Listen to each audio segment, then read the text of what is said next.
నీటను ఉంటేనే చేపకు రక్ష,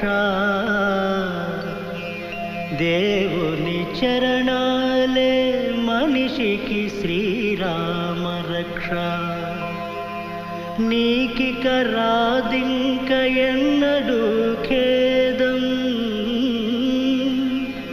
నిరతము నెరనమ్మితే రాముని పాదం.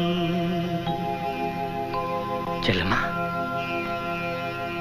లౌకిక వాంఛకులు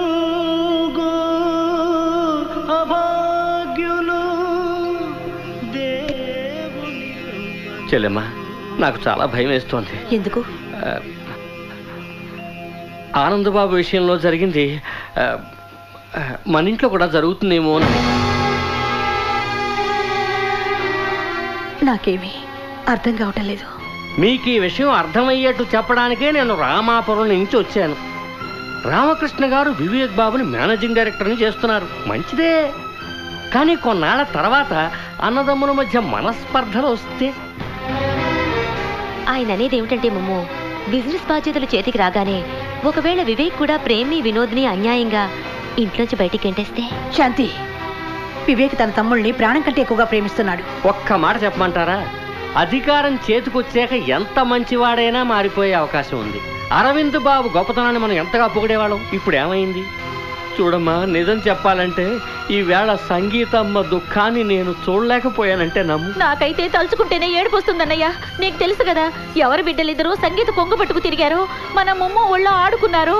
వాళ్ళే ఇలా చేశారే, అది కూడా సొంత తమ్ముడికి.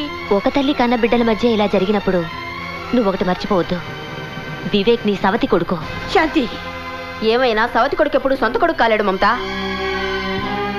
అవును చెల్లెమ్మా, ఈవేళ ఆనందబాబుకి ఎంత కష్టం వచ్చి పడింది. అతను వివేక్ బాబుని పిలిచి ఇప్పుడు ఏం చేయాలి, మంచేది చెడేది అని అడిగాడు కదా. అప్పుడు ఏం చేశాడు మన వివేక్ బాబు? మీరే చెప్పండి చెల్లెమ్మా. నిజానికి అతనికి చెల్లెలి మీద ఏమాత్రం ప్రేమ ఉన్నా ఇలా సంగీతాన్ని నట్టేట్లో వదిలేసేవాడా? దెబ్బలాడేవాడు, ఏమైనా చేసేవాడు, వాళ్ళు ఆసిన వాళ్ళకి ఇప్పించేవాడు. అంతేకాని ఇలా బాధ్యత లేకుండా చేతులు ముడుచుకుని కూర్చునేవాడు కాదు.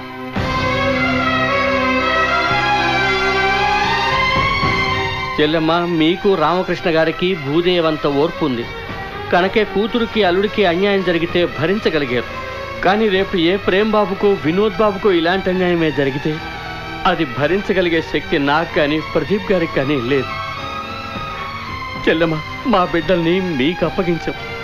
వాళ్ళ సుఖ సంతోషాలు మీ చేతుల్లోనే ఉన్నాయి. ఏమిటి మీరనేది అన్నయ్య గారు? నిన్ను హెచ్చరిస్తున్నామ్మమ్మో. వినోద్ దెబ్బలాడైనా సరే తన మాట నెగ్గించుకోగలడు. పాపం ప్రేమ్, వీడి గురించి మాకు తెలియదా? లోకానుభవం లేని ఒట్టి అమాయకుడు. Poor soul. కొంచెం వీడి గురించి ఆలోచించు. చెప్పుకోవడానికి మాత్రం రామకృష్ణ బావ గారి కళ్ళు చాలా అందంగా ఉంటాయి. కొడుకులు కోడళ్ళు సంతోషంగా కలిసిమెలిసి ఉండాలట. అది ఈ కాలంలో జరిగే పనేనా? ముగ్గురు కోడళ్ళు గొడవలు లేకుండా ఐకమత్యంగా ఉండే ఒక్క ఇల్లు ఉంటే చూపించండి. అలాగే ఇది మర్చిపోకు, ఎవరి అధికారం ఆఫీసులో సాగుతుందో ఇంట్లో అతని భార్య పెత్తనమే సాగుతుంది. పోను పోను సాధన ప్రీతిని స్వప్నని తన కీలు బొమ్మలు ఆడించకపోతే నేను పేరు మార్చుకుంటాను. నేను గనక నీ స్థానంలో ఉండుంటే ఆ వివేక సాధనల చేతికి కుటుంబ బాధ్యతలు చచ్చిన అప్పగించను. ఎందుకంటే ఒకటి మాత్రం నిజం, నువ్వు వివేక్ ని సాధనని ఎంత ప్రేమించినా మన వాళ్ళు మనవాళ్లే. అలాగే పరాయి వాళ్ళు పరాయి వాళ్ళే.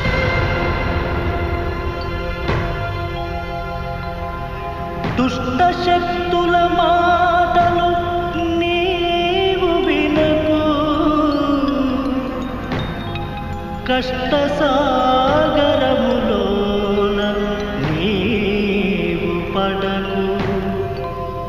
చెడు స్నేహములు పెరిగే చోట మంచికి ఎప్పుడు విలువే లేదట.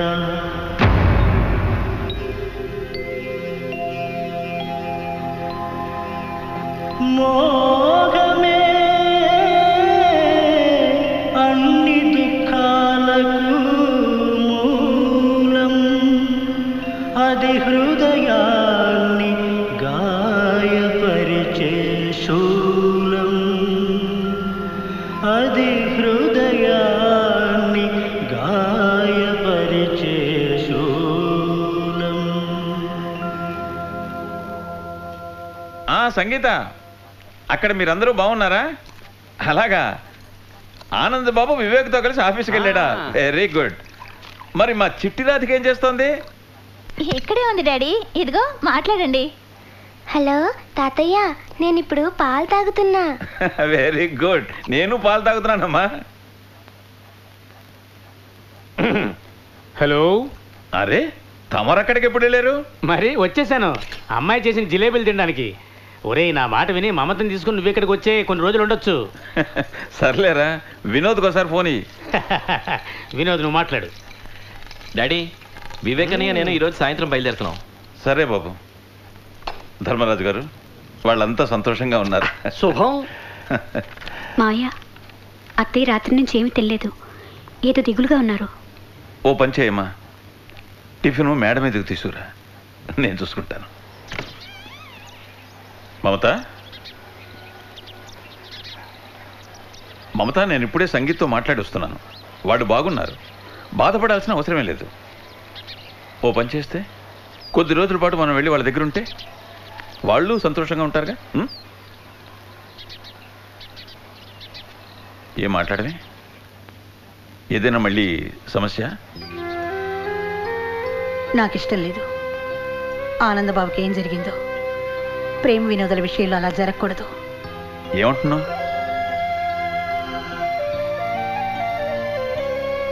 మీరు వివేక్ని మేనేజింగ్ డైరెక్టర్గా ఎందుకు చేస్తున్నారు? బాగుంది, అదా విషయం. వివేక్ తన తమ్ముళ్ళకి అన్యాయం చేయగలడు అనుకున్నావా? నీ మనసుని అడుగు. వివేక్ గురించి నీకే ఎక్కువ తెలుసు. నేను తెలుసుకున్నది చాలు. ఈ ఇంట్లో 3 కొడుకులున్నారు. మొత్తం అంతా ఒకడికే అప్పచెప్పే బదులు 3కి పంపకాలు చేయండి. ఏంటి మమత? ఇప్పటికీ మించిపోయింది లేదు. ఎవరి మనసు నొప్పించనక్కర్లేదు. ఆ పంపకాలేవు. ప్రేమ వినోదాల పెళ్లికి ముందే జరిపించమంటున్నాను. మమత, నీకు తెలుసా నువ్వేం మాట్లాడుతున్నావు? పంపకాలు చేయాలా? వివేక్, ప్రేమ, వినోదులను వేరు చేయమంటావా? వాళ్ళు మన కళలకు ప్రతిరూపాలు మమత. వాళ్ళను ఎలా వేరు చేయమంటావు? అర్థం లేకుండా మాట్లాడకండి.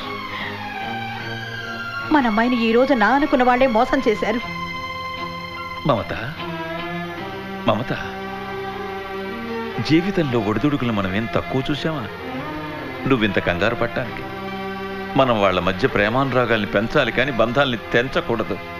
మీతో నేను ఇక వాదించదలుచుకోలేదు. నేనెప్పుడూ మిమ్మల్ని ఏమీ అడగలేదు. ఇప్పుడు అడిగింది చెయ్యండి. అయితే విను మమత, నువ్వేది కోరుతున్నావో, పట్టుబడుతున్నావో అది తప్పు, ముమ్మటికి తప్పు.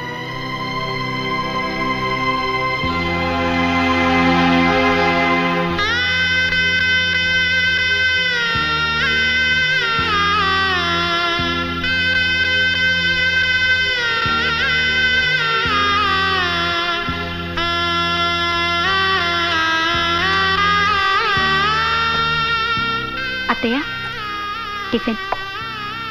నాకు ఆకలిగా లేదు, వెళ్ళిక్కడి నుంచి.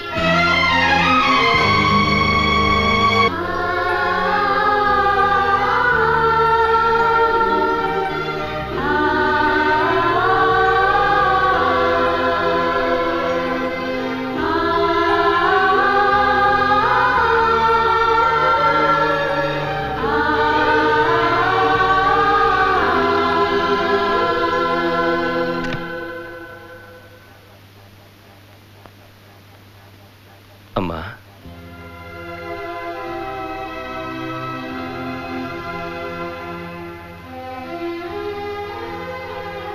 అమ్మా, నాకు తెలుసు ఆనంద్ బాబు సంగీతులకు జరిగిన అన్యాయం నీ మనసును బాగా గాయపరిచింది.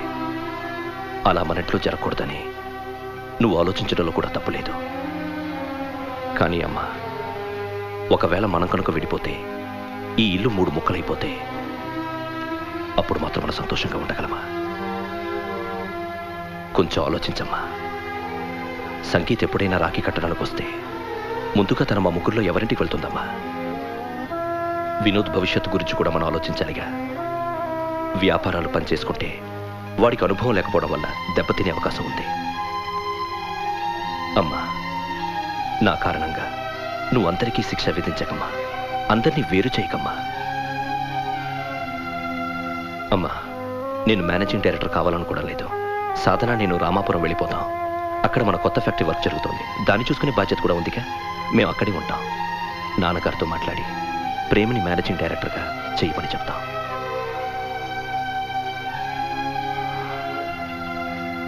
నీకు మాటిస్తున్నానమ్మా, నీ బతికున్నంత వరకు ప్రేమ్ వినోదుల పైన ఈగ కూడా వాళ్ళనివ్వను.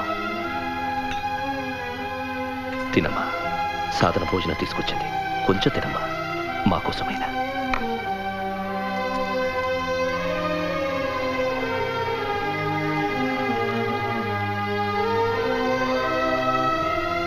తినమ్మా.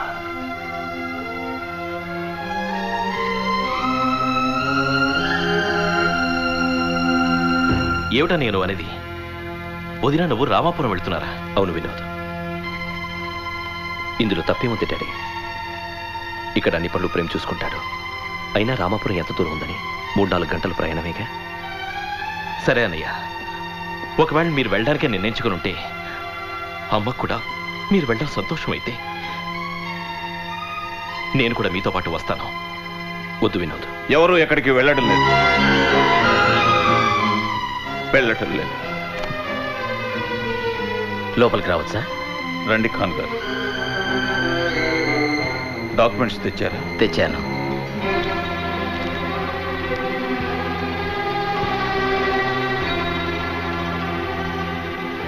మరొక్కసారి ఆలోచించండి బాబు గారు. లేదు ఖాన్ గారు,